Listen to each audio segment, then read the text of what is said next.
আমাদের চোখ কাজ করবে না, কান কাজ করবে না, হাত কাজ করবে না, পা কাজ করবে না, কিছুই কাজ আমাদের করবে না। বন্ধুগণের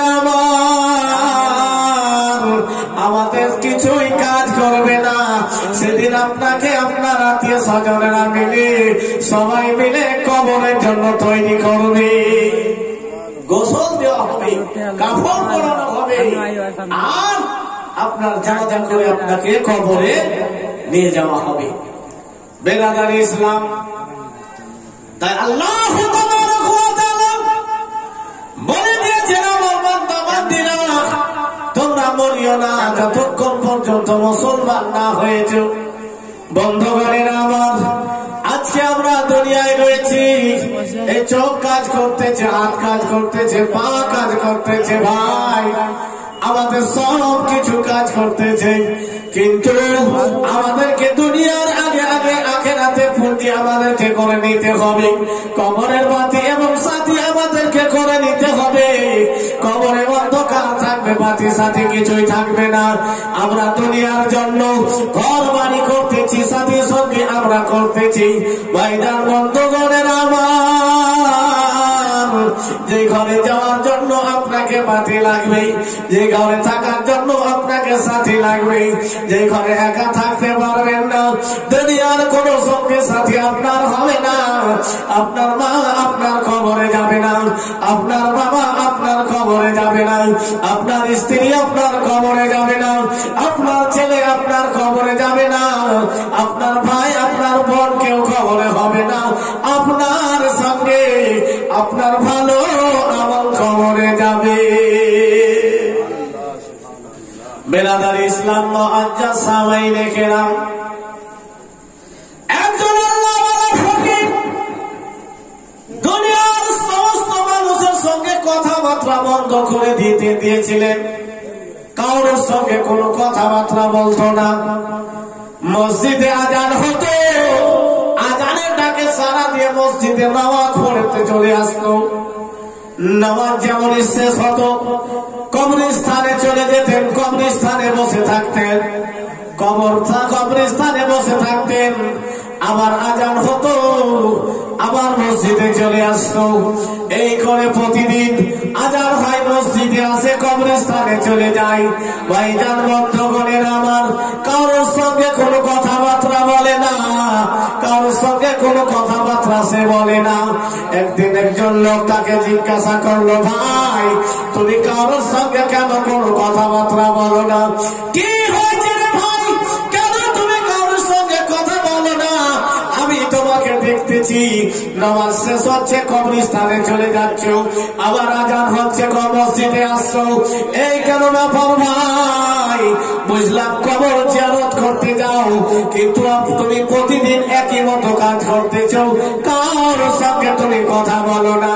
সেই সময় সে ব্যক্তিকে বলল, ভাই দুনিয়ার বন্ধু এমন বন্ধু, দুনিয়ার সঙ্গী এমন সঙ্গী, দুনিয়ার ভাই এমন ভাই, যখন আমি সামনে থাকবো আমার সে প্রশংসা করবে, আমার নাম করবে। দুনিয়ার বন্ধু আমি যখন সামনে থাকবো আমার প্রশংসা করবে, আমার নাম করব। যখন আমি তাদের সামনে থাকবো না, তখন তারা গুজব করবে, আমার তারা আয় বর্ণনা করবে।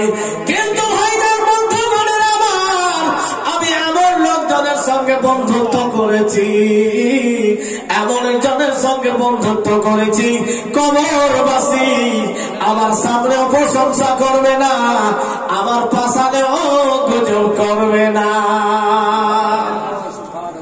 সেই কবরবাসীকে আমি আমার বন্ধু হিসাবে মেনে নিয়েছি, এই কারণে যে আমার সামনে ওরা প্রশংসা করবে না, আর আমার অনুপস্থিত আমার গুজব করবে না। কিন্তু দুনিয়ার বন্ধু সামনে প্রশংসা আর আড়ালে গুজব করবে, আর কবরে তোমাকে একদিন আসতেই হবে।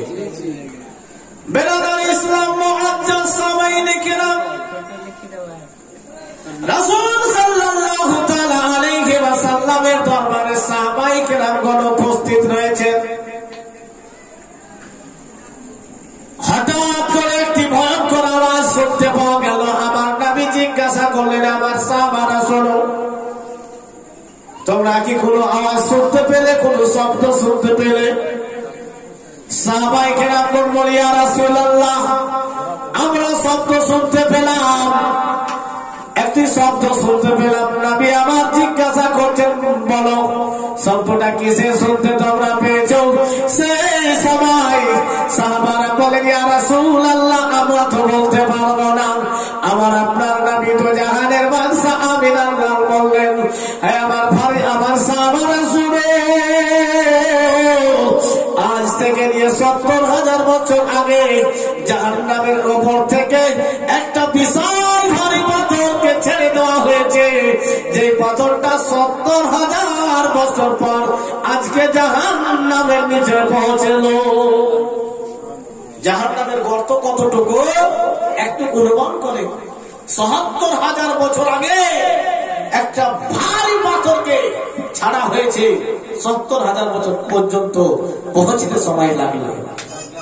আর একটি কিতাবে বলছে, রাসূল পাক সাল্লাল্লাহু তাআলা আলাইহি ওয়াসাল্লাম বললেন যে মেরাজের রাতে একটি আওয়াজ শুনতে পেয়েছিলাম। এই দুরকম বর্ণনা আছে।